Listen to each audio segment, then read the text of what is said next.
नमस्कार साथियों, अमन क्लासेस में आप सभी का स्वागत है। आज के वीडियो में साथी विज्ञान से रिलेटेड 30 महत्वपूर्ण प्रश्नों की चर्चा करेंगे जो आपके रेलवे संबंधित एग्जामों के लिए काफ़ी ज़्यादा इंपॉर्टेंट होंगे। आते हैं डायरेक्टली साथी अपने प्रश्नों को देखते हैं।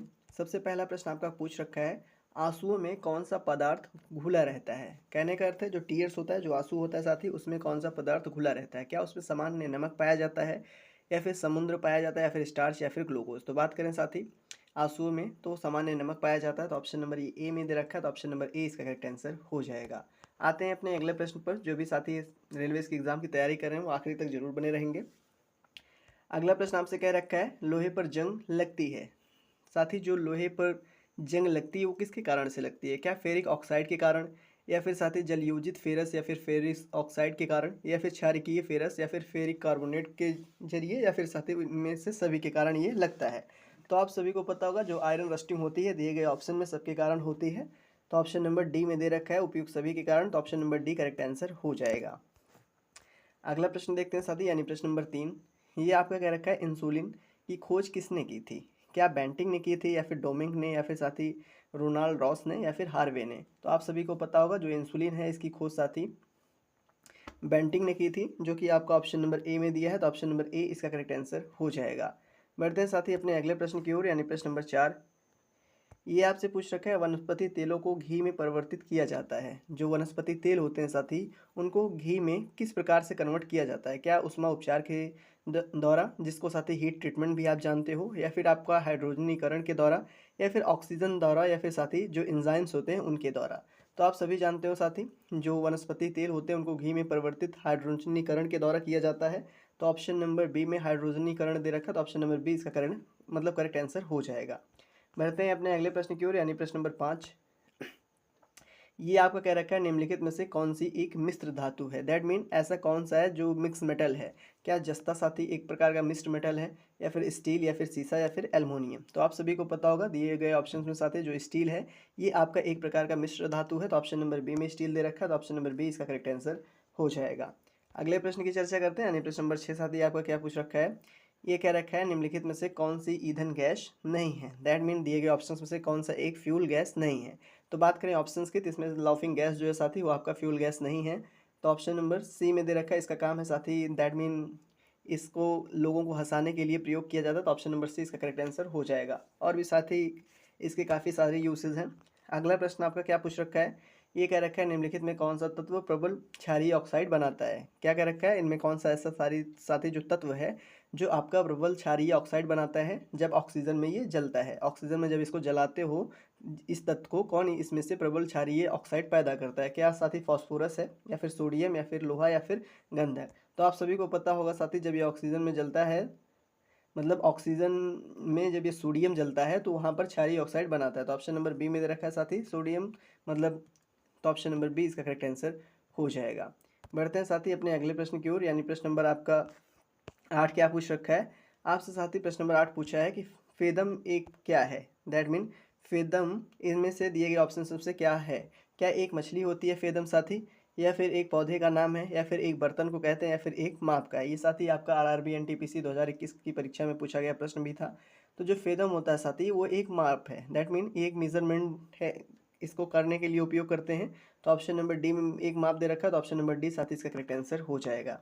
अगला प्रश्न आपसे पूछ रखा है, रिचर स्केल किसके नापने में प्रयोग होता है। दैट मीन जो रिचर स्केल होती है क्या वो भूकंप की तीव्रता को नापती है, या फिर वायु की गति को नापती है, या फिर समुद्र की गहराई को नापती है, या फिर साथी शरीर के ताप को नापती है।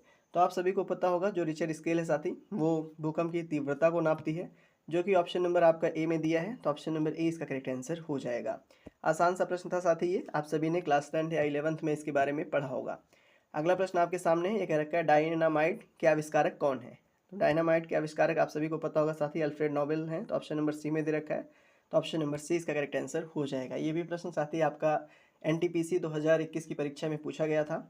अगले प्रश्न की चर्चा करते हैं। अगला प्रश्न आपसे कह रखा है, प्लास्टर ऑफ पेरिस प्राप्त किया जाता है। जो प्लास्टर ऑफ पेरिस है दिए गए ऑप्शंस में से किससे प्राप्त होता है। क्या सोडियम कार्बोनेट से, या सॉरी साथी सोडियम बाइकार्बोनेट से, या फिर जिप्सम से, या फिर यूरिया से, या फिर कार्बन से। तो आप सभी को पता होगा जो प्लास्टर ऑफ पेरिस है ये जिप्सम से प्राप्त किया जाता है। दैट मीन तो ऑप्शन नंबर आपका बी में जिप्सम दे रखा है, तो ऑप्शन नंबर बी इसका करेक्ट आंसर हो जाएगा।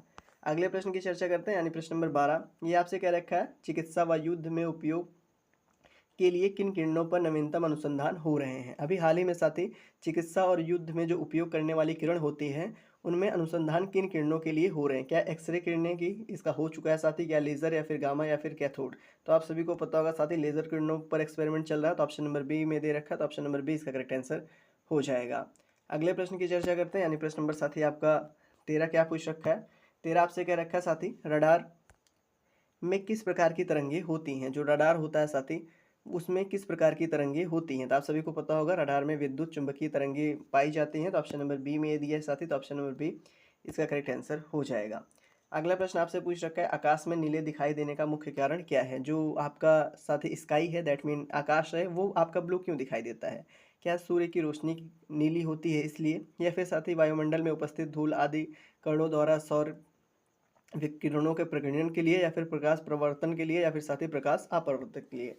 तो आप सभी को पता होगा साथी जो आकाश है वो नीला इसलिए दिखाई देता है क्योंकि वायुमंडल में जो उपस्थित धूल होती है या फिर कह सकते हैं कण होते हैं उनके द्वारा सौर किरणों का प्रकीर्णन किया जाता है। तो ऑप्शन नंबर बी में ऐसा दे रखा है साथी, तो ऑप्शन नंबर बी इसका करेक्ट आंसर हो जाएगा। ये जानकारी साथी आप क्लास 9 में पढ़े होंगे।